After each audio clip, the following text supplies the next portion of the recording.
The Taken stood before me. It was impossible to focus on it, as if it stood in a blind spot caused by a brain tumor and eye disease. It was bleeding shadows like ink underwater, like a cloud of blood from a shark bite. I was terrified. I squeezed the flashlight like my life depended on it, willing it to stop coming any closer.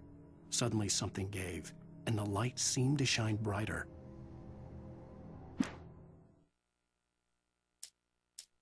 I heard them before I saw them, swooping down from the sky and screeching as they came.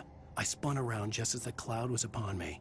For an instant, I stared into 100 dead eyes, black pearls glittering in the darkness. I raised the flashlight and the swarm exploded like fireworks. Feathers burned, turned into ash. I couldn't hear my scream above theirs.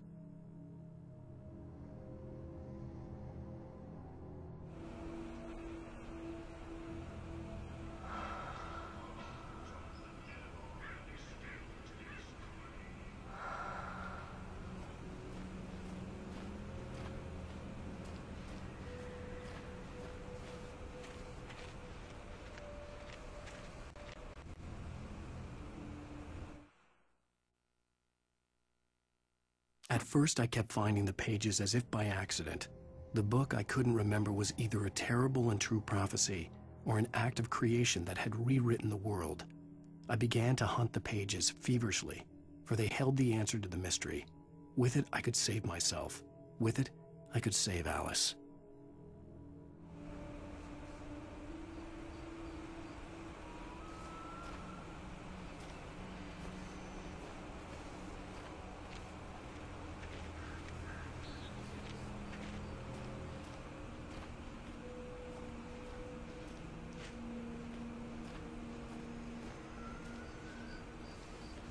The gas station was closer now, its light welcoming in the darkness. Paul makes the best dogs in the state. Belly Burster is the best with no corns. Monster dog is second best. The famous dog is...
I stepped into the gas station's garage. It was dark and quiet. The place was a mess. It looked like someone trashed the place or that there'd been some kind of fight. Light spilled into the room through an open door at the back, and I made my way toward it. Without any warning, I was blinded by a bright light. An old portable TV on the shelf had come alive by itself. Impossibly, I could see myself on the screen, talking like a madman. "The cabin on Cauldron Lake?" she asked. The sheriff looked at me suspiciously. The early morning light flooded through the office windows. I would probably never have gotten out of the woods alive without her help, but I couldn't tell her the truth of what I'd faced the previous night. She'd think I was lying or crazy. She'd lock me up, and she wouldn't help me find Alice.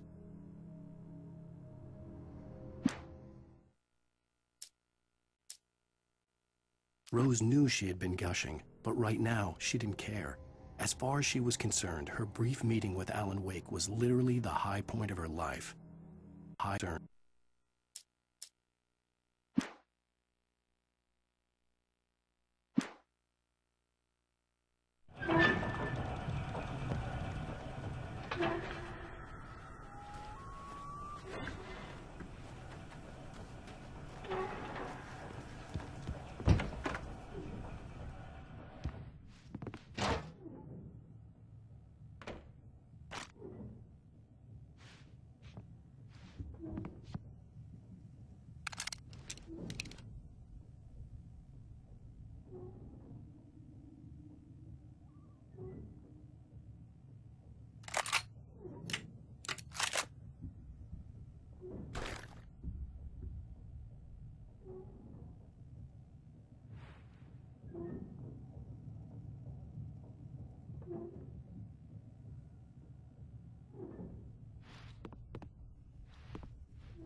Science. It bestows immortality on those who advance it to elevate all of mankind. Newton, Einstein, Sagan, princes among men. But the price for such a legacy is steep indeed. In Night Springs. Tonight's episode, a quantum suicide. If our lives are already written, it would take a courageous man to change the script. Having called a press conference, Dr. Barclay Colvin is about to demonstrate that very courage. Ladies and gentlemen of the press, I am Dr. Barclay Colvin, and I'm glad so many of you could join me here at the Moorcock Institute. Tonight, I'm going to give a practical demonstration of the many worlds interpretation. As you can see,